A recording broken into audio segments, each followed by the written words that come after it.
ચાલો છોકરાઓ, આજે આપણે આપણા ચેપ્ટરના લાસ્ટ પોઈન્ટ વિશે સમજવાનો પ્રયત્ન કરીશું. અને લાસ્ટ પોઈન્ટ છે સ્નિગ્ધતા. Sorry for that.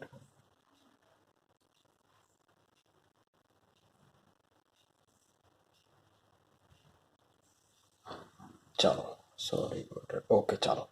તો આજે આપણે આપણા લાસ્ટ પોઈન્ટ વિશે ઇન્ફોર્મેશન મેળવવાના છે. તે છે સ્નિગ્ધતા.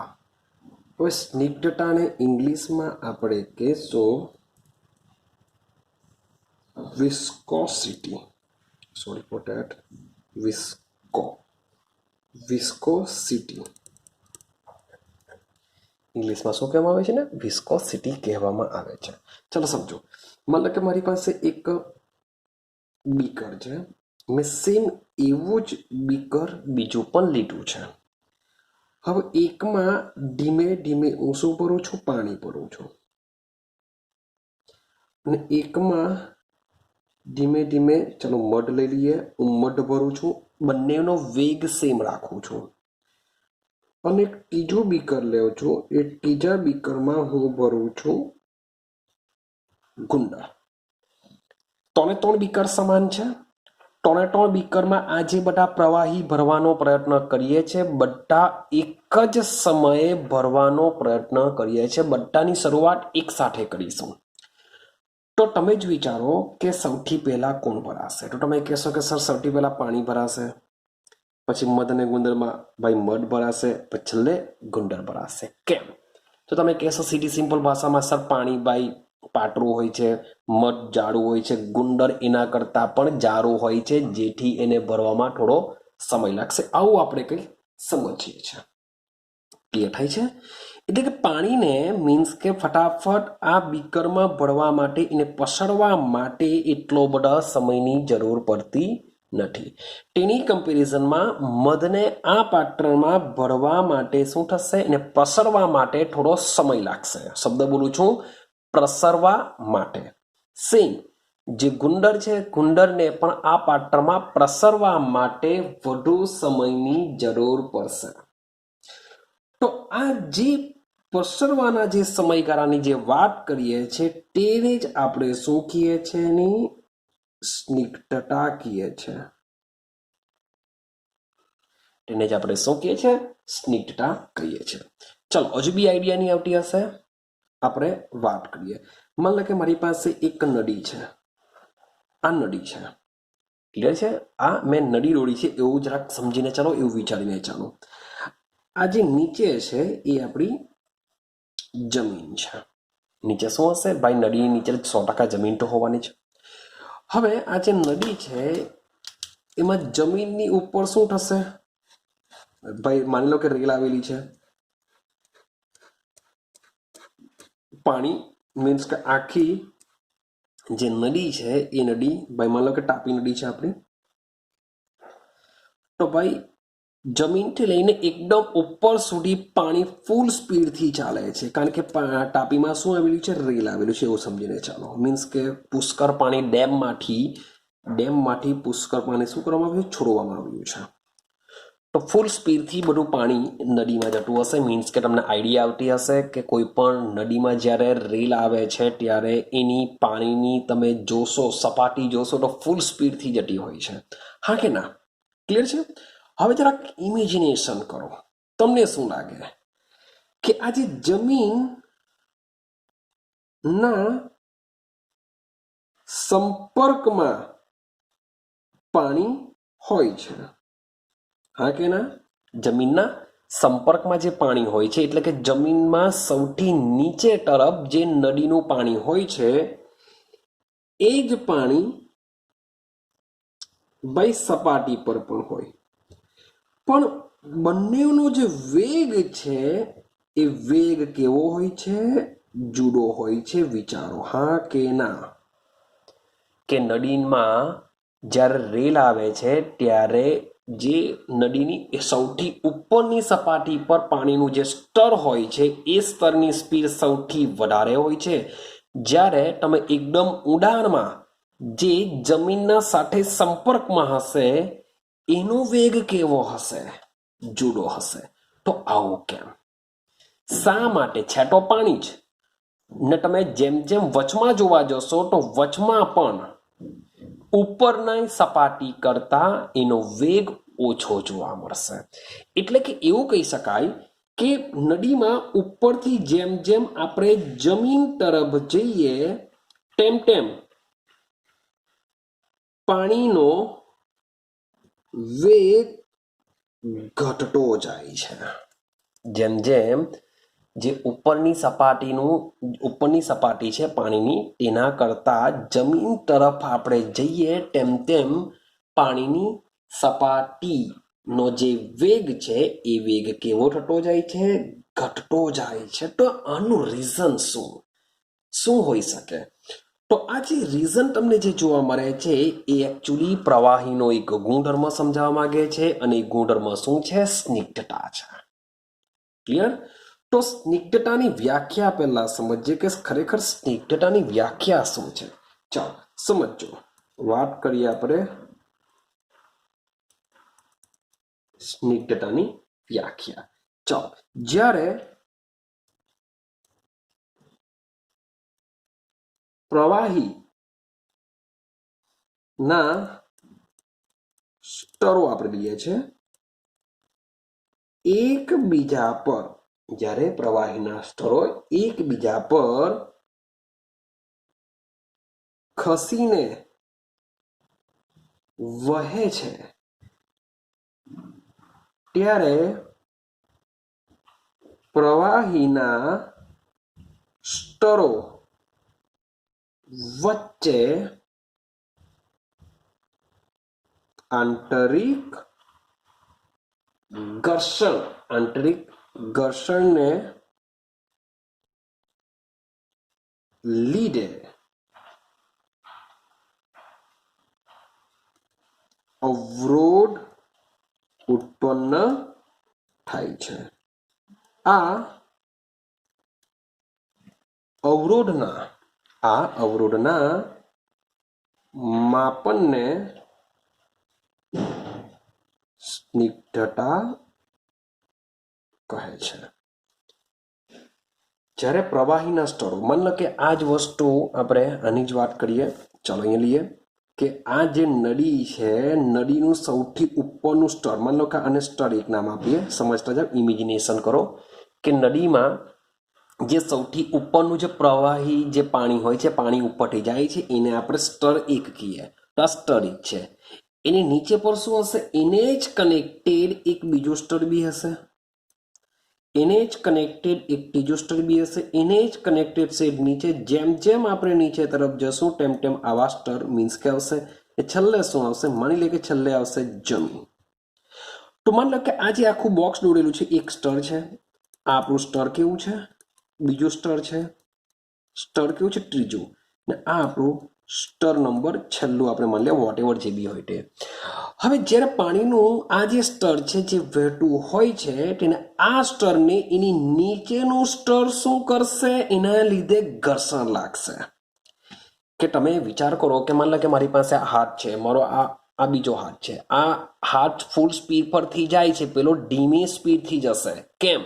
કારણ કે જેમ જેમ નીચે તરફ જઈએ છે તેમ તેમ આ જમીનનું સ્તર કેવું હોય છે? ફિક્સ હોય છે. એ કંઈ મૂવ કરવાનું નથી. એ તો ફિક્સ છે, એ તો સ્થિર છે. જેને લીધે તેના ઉપરના સ્તરને એ પકડી રાખશે. એને મીન્સ કે એની પાસે વેગ હશે. એ વેગ બી શું થશે? એનો ઘટાડો થશે. તો આ સ્તર આના ઉપર ઘર્ષણ બળ લગાડશે, આ સ્તર આના ઉપર ઘર્ષણ બળ લગાડે. જેમ જેમ આપણે ઉપર તરફ જતા જશું તેમ તેમ આવું ઘર્ષણ બળ લાગતું જોવા મળશે. પણ સાથે સાથે ઉપરના સ્તરનો શું હોય છે? વેગ હોય છે. તો એ વેગ અને ઘર્ષણ બળ આ બે પરિણામોને લીધે તમે જોશો તો ઉપરનો સ્તરનો વેગ તેની નીચે આવેલા સ્તર કરતાં વધુ હોય છે. કેમ? કારણ કે હવે થશે શું? આજે ઉપરનું જે સ્તર છે એ ઉપરનું સ્તર અને તેની નીચે આવેલું જે સ્તર છે એમાં ઘર્ષણ બળ લાગશે. એમાં શું લાગશે? ઘર્ષણ જોવા મળશે. અને આ જે ઘર્ષણ છે એ એકચ્યુઅલી જોવા મળતું હોય છે તેમની વચ્ચેના આંતર આણવીય આકર્ષણ બળને લીધે તેમની વચ્ચે આંતર આણવીય આકર્ષણ બળને લીધે તેના બે સ્તરો વચ્ચે શું લાગતું હોય છે? ઘર્ષણ લાગતું હોય છે. તો આ જે ઘર્ષણ જે ઉત્પન્ન થાય છે એ ઘર્ષણને લીધે તેના ક્રમિક બે સ્તરો, શબ્દ બોલું છું, ક્રમિક બે સ્તરો વચ્ચે શું ઉત્પન્ન થાય છે? અવરોધ ઉત્પન્ન થાય છે. તેના કોઈ પણ બે સ્તરો વચ્ચે શું થશે? અવરોધ ઉત્પન્ન થશે. ને આ જે અવરોધનું આપણે જે માપન કરીશું કે ભાઈ બે સ્તરો વચ્ચે કેટલું અવરોધ લાગે છે, એ અવરોધને જ શું નામ આપવામાં આવ્યું છે? સ્નિગ્ધતા નામ આપવામાં આવ્યું છે. કે પ્રવાહીના કોઈ પણ બે સ્તરો વચ્ચેના ઘર્ષણને લીધે ઉત્પન્ન થતા અવરોધના માપનને તેની સ્નિગ્ધતા કહેવામાં આવે છે. આઈડિયા આવે છે? ચાલો, તો જમીનની શબ્દ જો કે કોઈ પણ જ્યારે પ્રવાહી વહેતું હોય છે ત્યારે જમીનની સંપર્કમાં રહેલું જે સ્તર હોય છે એ સ્તર જમીનના સંપર્કમાં હોવાને લીધે તેનો વેગ કેવો હોય છે? ખૂબ જ ધીમો હોય છે, કારણ કે જમીનના કણો સાથે એ સંપર્કમાં હોવાથી ઘર્ષણ લગાડે છે, જેને લીધે એનો વેગ સૌથી ધીમો હોય છે. અને ઉપરના સ્તર તરફ જોવા જશું તો ઉપરના સ્તરનો વેગ જેમ જેમ આ સ્થિર અંતરથી અંતર વધે, જોજો હું શબ્દ બોલું છું, સ્થિર અંતર કરતા ઉપર તરફ જેમ અંતર વધે તેમ પ્રવાહીના સ્તરનો વેગ પણ વધે છે. એટલે કે જમીનની સાથે જે સંપર્કમાં છે તે સ્તર કરતા એની જેમ જેમ આપણે ઉપર તરફ જશું તેમ તેમ એના વેગમાં શું થતો જાય છે?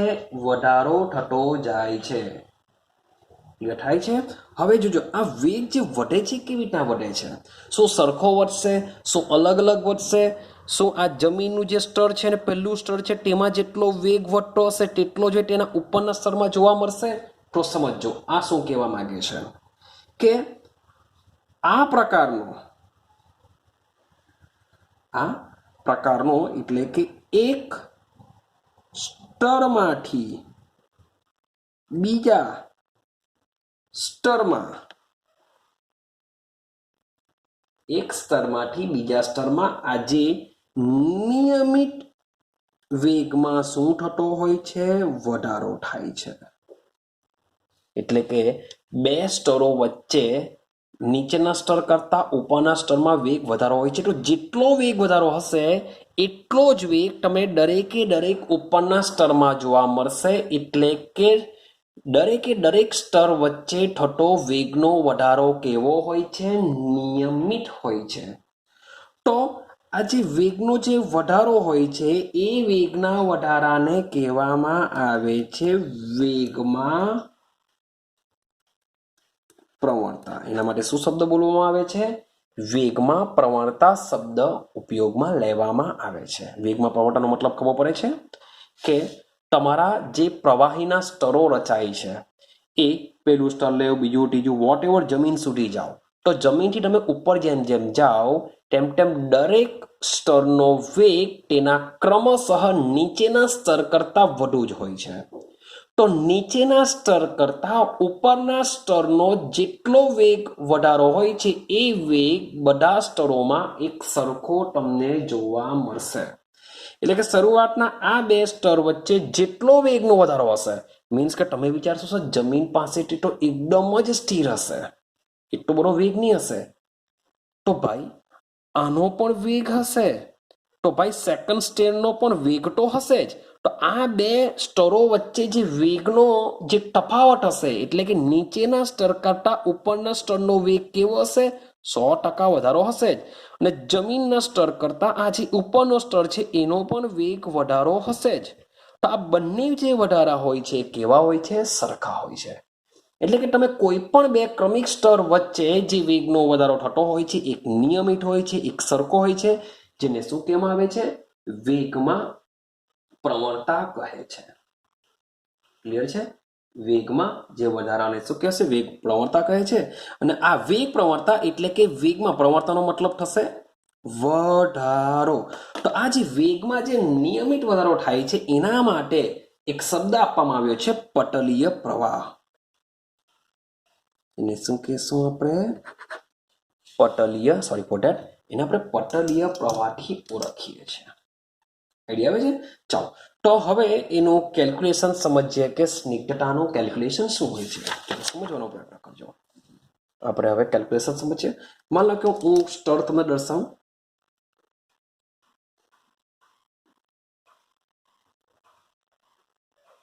ચાલો, માન લો કે અમારી પાસે પહેલું સ્તર છે.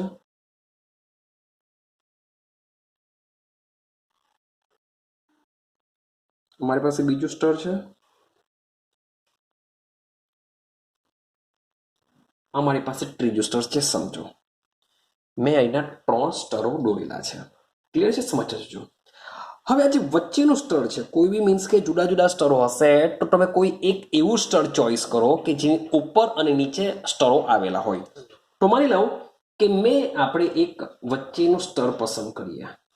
હવે આ જે વચ્ચેનું સ્તર છે, ધારી લઉં કે તેનો વેગ u છે. તેનો વેગ કેટલો છે? હવે આ જે સ્તર છે એના કરતા ઉપરનું સ્તર જે હશે તેનો વેગ વધારે હશે. અને એનો વેગ કેટલો વધારે હોય છે? માન લો કે du જેટલો વધારે હશે. કેટલો વધારે હશે? du જેટલો વધારે હશે. અને જે નીચેનું સ્તર છે તેનો વેગ ઉપર કરતા, તો 100%ની વાત છે, એમાં માઇનસ du જેટલો ઘટાડો હશે. જો આમાં du જેટલો વધારે હોય તો આમાં du જેટલો ઘટાડો હશે, કારણ કે એના કરતા નીચેનું સ્તર છે. આઈડિયા આવે છે? અને આ જે સ્તર છે, આ એક સ્તર, આ બીજું સ્તર, આ બે સ્તર વચ્ચે માની લઉં કે dz જેટલું અંતર છે. બે સ્તર વચ્ચેનું અંતર કેટલું છે? dz છે. તો શું લખીશું?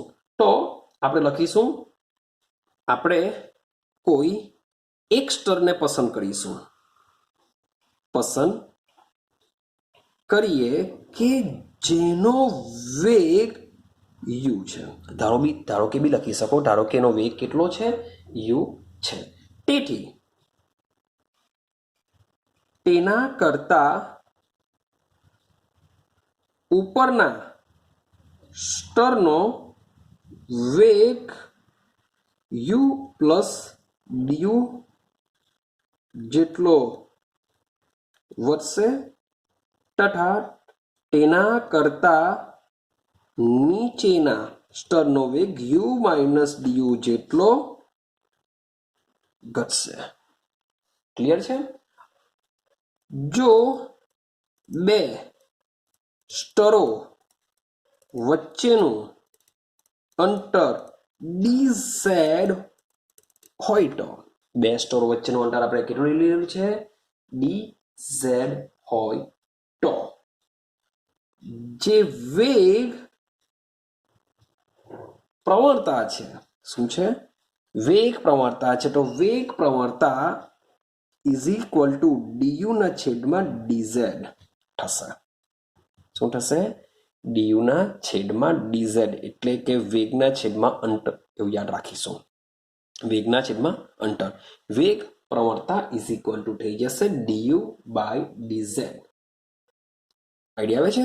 ચાલો, હવે આ એક વસ્તુ ઇમ્પોર્ટન્ટ છે. હવે બીજી વસ્તુ સમજો.